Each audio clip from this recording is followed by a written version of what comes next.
England के खिलाफ पहले टेस्ट मैच में पाकिस्तान की प्लेइंग 11 क्या होगी, कौन कौन इन होगा, कौन कौन आउट होगा, इसके ऊपर बात करेंगे।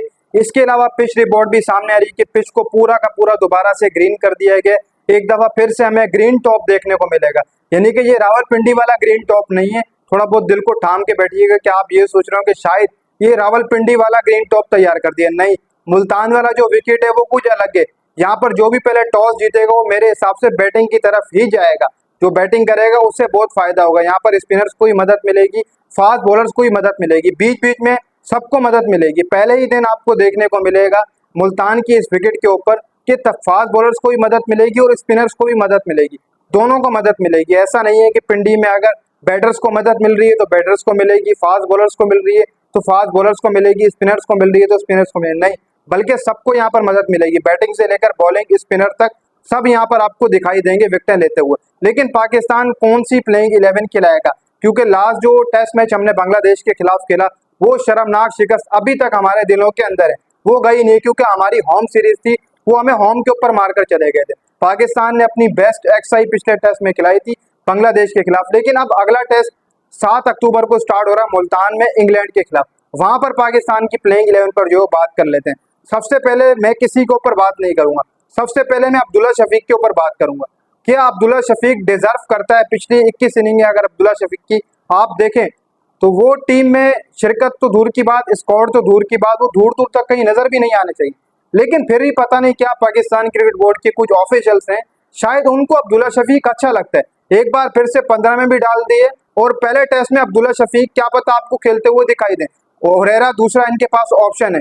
इसके अलावा सैम अयूब की जो परफॉर्मेंस है वो आप सब ने देखी कैसी चल रही है, कुछ बेहतर है, कुछ ओवरकास्ट, बस आप समझ लेंगे चैंपियंस कप वाली परफॉर्मेंस की बुनियाद के ऊपर रखा जा रहा है। लेकिन 250 की है टेस्ट के अंदर, क्या पता उसकी बुनियाद के ऊपर दोबारा से इनकी जगह बने, यानी कि दोबारा रिटेन हो इस प्लेइंग 11 के अंदर। इसके अलावा बाबर आजम रह सकते हैं, शान मसूद कैप्टन है, सऊद शकील, मोहम्मद रिजवान, सलमान अली आगा, आमिर जमाल है, शाहीन शाह अफरीदी, नसीम शाह, अबरार अहमद, ये पाकिस्तान की प्लेइंग 11 रह सकती है। लेकिन यहाँ पर भी तब्दीलियां हैं, जैसे मैंने आपको दो दो नाम आगे सेटल आउट करके दिए हैं, यहाँ पर तब्दीलियां बनती हैं। देखो बाबर आजम ने भी पिछले कुछ अरसे में 50 नहीं किए, साल सन 2023 से अभी तक आप देख लो बाबर आजम 50 करने में नाकाम रहे, वो भी परफॉर्मेंस नहीं दे रहे हैं। शान मसूद को देख लो तो वो टेस्ट के कैप्टन है, उनकी परफॉर्मेंस भी कहीं पर भी नहीं है। इसके अलावा सऊद शकील की आप परफॉर्मेंस देख लें, मान सिबा जो भी एक सेंचुरी की है उसको हटाकर सऊद शकील की कुछ भी परफॉर्मेंस नहीं है। मोहम्मद रिजवान की परफॉर्मेंस है, सिवाय इन सब खिलाड़ियों के। जो पाकिस्तान का टॉप ऑर्डर है, जो पाकिस्तान की बैटिंग लाइनअप है, उसमें अगर किसी ने परफॉर्मेंस दी है तो वो सिर्फ और सिर्फ मोहम्मद रिजवान है, जो इस टेस्ट स्क्वाड में डिजर्व करते हैं और प्लेइंग 11 में डिजर्व करते हैं। सलमान अली आ गए, उनकी भी इक्का दुक्का परफॉर्मेंस हमें देखने को मिली है, बाबर आजम ने थोड़ी बेटर देखने को मिली है। ये हमारा टॉप ऑर्डर है 7 तक।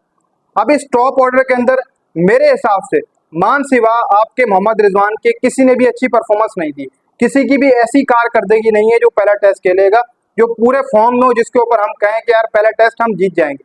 मुझे अभी से मुश्किल लग रहा है कहीं ऐसा ना हो इंग्लैंड गले आ जाए हमारे, क्योंकि बांग्लादेश जैसी छोटी टीम हमारे गले आ गई थी। इंग्लैंड तो फिर कहाँ पर है, अभी इनिंग खेल कर आ रही है, इंग्लैंड के साथ खेल कर आ रही है, वहां पर ऑस्ट्रेलिया इंग्लैंड सीरीज ही वो खेल कर आ रही है वहां पर। तो कहीं ना कहीं पर थोड़ा बहुत यहाँ पर इन बैटर्स को सोचना पड़ेगा, अपनी जो उनकी बैटिंग लैंग्वेज है उसको चेंज करना पड़ेगा। अब यही सीरीज है, अगर आप इस सीरीज से भी फायदा नहीं उठाएंगे, क्योंकि बांग्लादेश वाली सीरीज तो चलो गई, अब यही सीरीज है, आपने यहाँ से बैक करना है। ये टॉप ऑर्डर है पाकिस्तान का, 7वें नंबर तक सलमान अली आगा। चलो फिर आमिर जमाल को मौका मिलेगा इस टेस्ट के अंदर, क्योंकि लास्ट टेस्ट में वो इंजरी का शिकार थे, उनकी जो फिटनेस थी वो मशकूक नजर आ रही थी पिछले टेस्ट में, लेकिन इस टेस्ट में उनको डाला गया है। तो इसलिए 8वें नंबर पर मेरे हिसाब से आमिर जमाल जो है आपको खेलते हुए दिखाई दे सकते हैं। आमिर जमाल को मौका मिलेगा इस टेस्ट के अंदर, लेकिन उनके साथ क्या पता नुमान अली का कर दिया जाए, या नुमान अली या आमिर जमाल। अगर स्पिनर स्पिन विकेट हुआ ज्यादा घुमा बॉल तो नुमान अली रह सकते हैं, फिर आमिर जमाल को रेस्ट कराया जा सकता है। लेकिन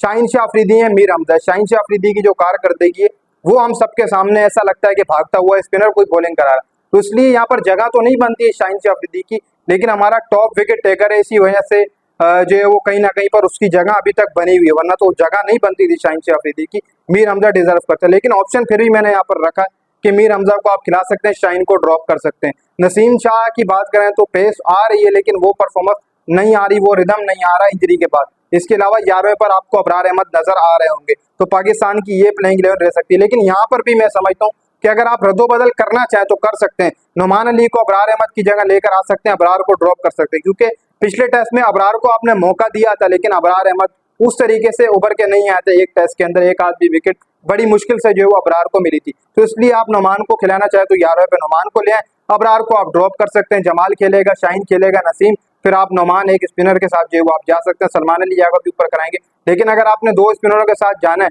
तो अबरार के साथ जाए नुमान, फिर जमाल को क्या पता आप रेस्ट कराएं। लेकिन पाकिस्तान की इसी लड़कों में से जो प्लेइंग 11 मेरे हिसाब से तैयार होगी। लेकिन यहाँ पर भी गलत मैं वही साबित करूंगा कि पाकिस्तानी क्रिकेट बोर्ड ने जो यहाँ पर फैसला किया था वो गलत था, क्योंकि जो टॉप परफॉर्मर्स थे कप के अंदर, जो भी कप हुआ है आपका, इसके अंदर जो टॉप परफॉर्मर्स थे वो हमें कहीं पर नजर नहीं आ रहे।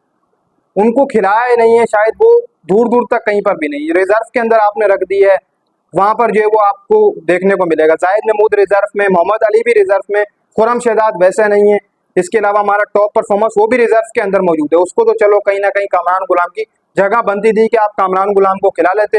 वो वन डाउन खेल रहे था, शान मसूद को आप ऊपर खिलाते, सैम के साथ अब्दुल्ला को आप ड्रॉप कर देते, वो आकर खेल लेता इसकी जगह। लेकिन वैसा हरगिज नहीं हुआ। पाकिस्तान क्रिकेट बोर्ड ने सोचा ही नहीं। जो हमारे कोचेस हैं वो मुस्तकबिल में जो वो कामरान गुलाम को लेकर जा रहे हैं, पता नहीं कौन सा मुस्तकबिल होगा। यहाँ पर इतनी एज हो गई, आप अभी भी ये कहेंगे कि फ्यूचर प्लान में हमारे, ये कौन सा फ्यूचर प्लान है, मुझे समझ नहीं आ रही। अब्दुल्ला को आप ड्रॉप कर देते, आप कामरान गुलाम को खिलाते, कामरान गुलाम वन डाउन खेलता, वो एक नंबर उसका सेट हो जाता। आप शान मसूद और शान मसूद और आप यहाँ पर साइम अयूब को ओपनर खिला सकते थे, तो कहीं ना कहीं हो सकता है। इसके अलावा अब्दुल्ला को आप ड्रॉप करना चाहें तो कर सकते हैं, लेकिन अब्दुल्ला खेलेगा, हुरैरा को भी आप खिला सकते हैं। तो जो 3 नाम जो मेन थे वो आपके रिजर्व में पड़े हुए, उनको मौका नहीं मिलेगा। अगर आप ये सोच रहे हैं कि रिजर्व वाले प्लेयर होंगे, कुछ लोगों ने प्लेइंग 11 बनाई, लेकिन रिजर्व वालों को भी उन्होंने खिला ली है। मोहम्मद अली को भी खिला ली है, कामरान गुलाम को भी किसी ने खिला ली है, लेकिन वो रिजर्व में वो नहीं खेलेंगे। इन 15 में से यही प्लेइंग 11 मेरे हिसाब से एक बेहतरीन नजर आ रही है।